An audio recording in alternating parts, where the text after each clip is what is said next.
Welcome to the beginning of Injustice Year 5. Welcome to the Complete Story Series, where I take trade paperbacks and single issues and I break them down into digestible bites to help you understand. Then I read it dramatically back to you. All alterations to the panels, text, and images are to prevent copyright problems, and all art is owned by its respective companies. So stupid. So selfish. Plastic Man had the audacity to stage a prison break for his son, and in the process, he freed every villain on Earth, setting Superman's regime back to square one. You see, this is year 5 of the Injustice saga.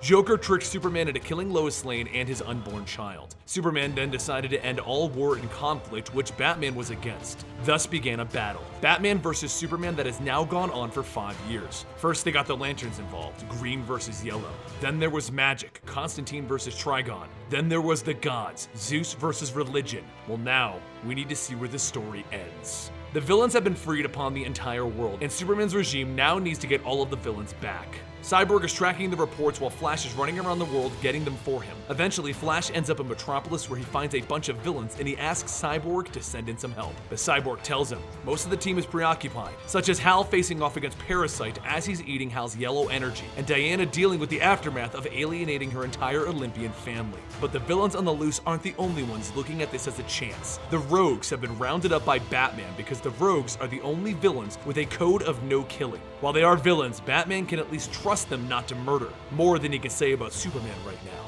Flash finds himself being overwhelmed by the number of enemies he's trying to solo until Superman arrives. His reputation has far exceeded him at this point, and every villain puts their hands up, telling him that they quit. But up in space is one villain that won't give up. One villain built to dispose of Superman. Doomsday, and he is rocketing down to the planet ready to show Superman that he is nothing. He lands with a crack, breaking the ground beneath his feet, and the Flash is back as he lands on him from space. Meanwhile, across the world, Bruce and Selina are having a meal at a diner, where Selina asks what the plan is. He is crazy. This is too much, even with the villains on his side. How is he going to fight against the Justice League? It's the League. Back with Superman, he walks up to Doomsday standing on the Flash and uses everything to crush Doomsday's face. Doomsday is launched into a nearby building, and then Superman turns to the villains. Don't even think about trying to escape. Wouldn't even dream of it, love. Then he takes off into the sky to continue the battle, but Doomsday returns the hit by jumping back on him, elbowing Superman in the jaw. He grabs Superman by the throat, and Superman responds by throwing Doomsday back. I'm tired of these games. Who sent you here? Did Batman put you up to this? As he charges in for answers, Doomsday hits him again, throwing him into space, and then back down into orbit where he lands in Gotham. Superman grabs a chunk of a bridge, lifts it up, and crushes Doomsday with it. It's still not enough as they are throwing blows back and forth, and in the distance, Bane comments how he's late to the party. At the same time, Wonder Woman sees the fight on the news and she flies to Superman's rescue, only to arrive as Bane is leaping into the middle of it. Panicked that Superman might not be able to take them both on, she shockingly sees Bane land on Doomsday's back, hitting him, and then holding him so that Superman can finish him off. Superman is confused, but he knows that this is his chance, and he hits Doomsday so hard that he knocks him out. Then Wonder Woman grabs Bane by the back of the neck and holds him up. What's your plan, Bane? I want to prove that I can be a better friend than an enemy.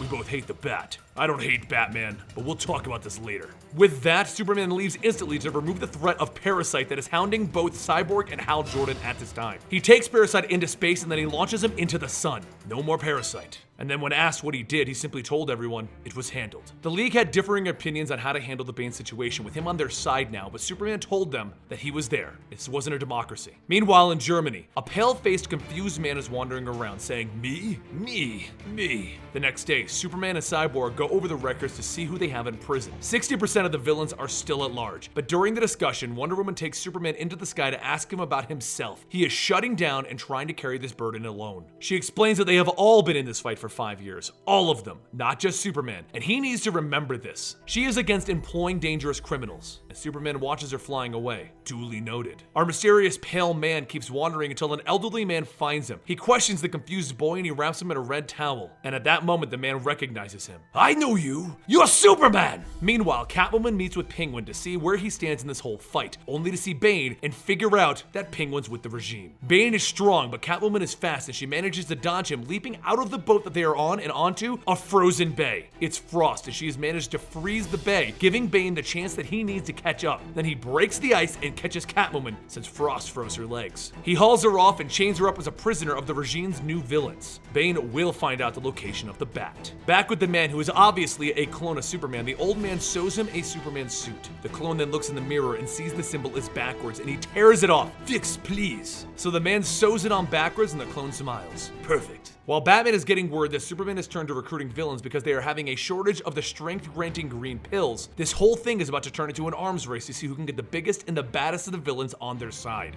Meanwhile, all of the heroes are beginning to blur the line, such as Damian murdering all of the ninjas chasing him because they wanted him to join back up with Ra's al Ghul. While this is going on, Wonder Woman confronts Superman about Catwoman going missing. Everyone knows Bane captured her, so why isn't she here? There's only one reason, and that's because he's torturing her. But Bane's freezing torture isn't working, so his new plan is to call out Batman. He makes a YouTube video calling Batman out in a direct challenge, and if he doesn't show up to the old Wayne Manor for this fight, Bane will kill Catwoman. Of course, Batman arrives with Harley Quinn and Batwoman at his side, and a whole bunch of people there to film and take pictures. Batman starts off by charging at Bane and then leaping over his head. The crowd boos as they realize Batman isn't actually fighting, he's dodging, and Batwoman realizes that this isn't going to go on for very long. Just when Bane hits Batman in the chest, and Batman fades away. It was all a trick, and Frost isn't happy as she fires a blast of cold power in Harley's direction, starting an all-out fight between Frost, Bane, Batwoman, and Harley. Suddenly, Superman appears with glowing red eyes of determination. Where is Catwoman? Luckily, this was all a part of their plans as Batgirl has tracked down Catwoman, except Catwoman is being guarded by Killer Croc, which means they're gonna need more time. So Batman joins in the fight for real, having the Batmobile run over Bane and Frost. You looking for me? They begin slugging it out with Batman on a super strength pill while Wonder Woman tangles with Harley and Batwoman, while Batgirl is fighting it out with Croc, trying her best to drop him quickly. But as Batgirl is getting thrown around the room, she has a better idea, and she shoves a green pill into Catwoman's mouth. While Batgirl is trying to dodge everything Croc is throwing at her, Catwoman, now with super strength, breaks free and hits Croc over the head with a chair. Batman and Superman begin going at it at Wayne Manor, trading blows back and forth. How long are you gonna keep this up, Bruce? As long as it takes. Why don't you just stop as soon as you turn yourself in for your crimes? Joker deserved to die! What about Ollie and Montoya? Superman hits Batman so hard that he throws him over the lawn, and then Batman gets the message over the radio. Catwoman is free. He pops a smoke pellet laced with lead, and they all flee from the area using their new friend, Mirror Master. But once they are all safe, Catwoman asks to speak to Bruce alone. They step aside and she explains she can't do this anymore. She was almost murdered, frozen to death.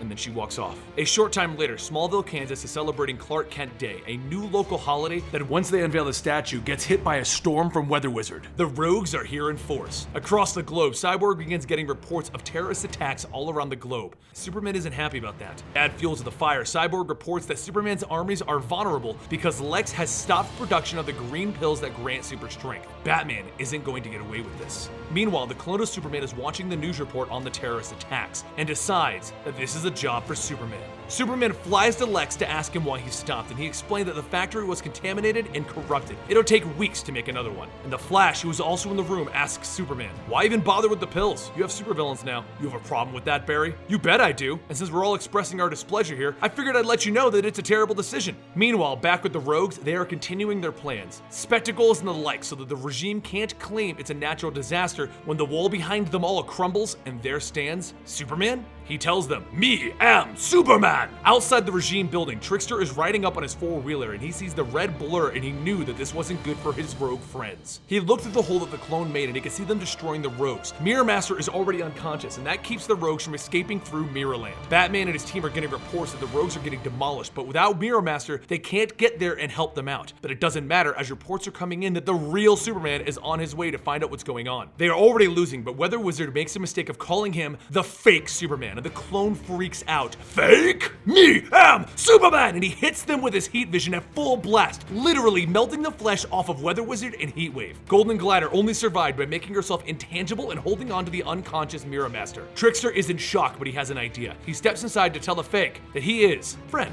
They've known each other for a while, and while who he is isn't important, what is important is that he's Superman. The clone is confused. Me am. You know Superman? He then steps forward and takes Trickster and he rockets off in the sky, giving Golden Glider and the now conscious Mirror Master a chance to escape. Superman, the real Superman, arrives in the scene, only to find two skeletons, and he wants to know what is going on. Meanwhile, back at Batman's headquarters with the remaining members of the Rogues, Catwoman pulls Batman aside to tell him that she's done. This is the end of it. She's not going to risk her life for this. Superman is prepared to murder everyone, and it doesn't matter if that was a fake Superman. We are losing people. Trickster and the clone fly around, first somewhere far too cold for Trickster, then way too hot. But the clone wants to know about Superman. Trickster explains that he is Superman. No one can beat him in a fight. He is the leader of the regime, so the entire world fears him. He is basically king. And the clone thinks about this. Why me king? Because you want to protect everyone from the bad guys. Where's Superman's throne? And that's when Trickster explains that there is a fake Superman that took his throne, and he needs to get rid of him. So using his super hearing, he can listen for his own voice. Back at the Hall of Justice, the Justice League is trying to figure out what the red and blue blurs were that they were picking up. Is it actually Superman? As Superman realizes that this is obviously an imposter, and he puts out an all-points bulletin to the entire Justice League. They are needed. He then goes to Lex Luthor to demand to know what he did, and Lex is appalled that Superman would even think that he was involved. But Superman isn't playing games, and he wants to know. So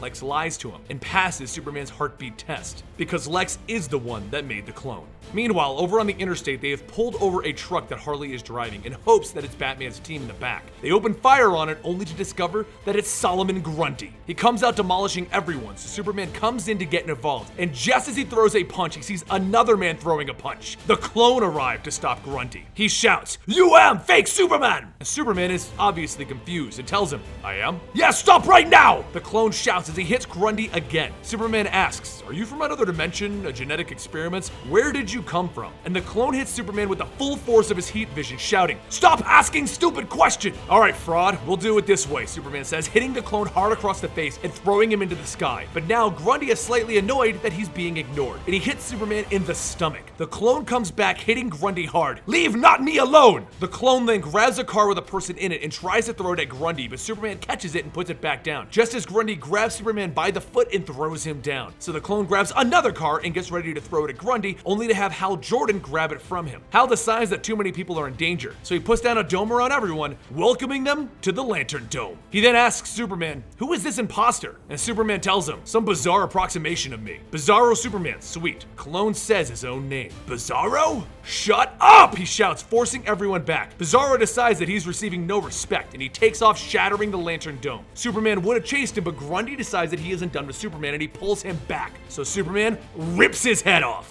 He drops Grundy off with Lex, telling Lex to figure out a way to make Grundy work for the regime, even if it takes brainwashing. He then takes off to figure out this bizarro situation, leaving us with the close of Volume 1. Now, as usual with Injustice, it will be broken up into 2 volumes, but the particular story right now is still ongoing, so you won't get Volume 2 for a couple of months. If you want to read it right now, I will leave you the link down below so you can see where this story goes. Otherwise, follow me on Twitter at Comicstorian, follow me on Instagram at Comicstorian, and don't forget to check out our gaming channel where you can find gaming comic books such as the Street Fighter and Mortal Kombat comic books, unnecessary censorship where we bleep out funny moments in the cutscenes, and Let's Plays that we are eventually going to be putting up. You'll find the link to that down below, and I'll see you guys next time right here.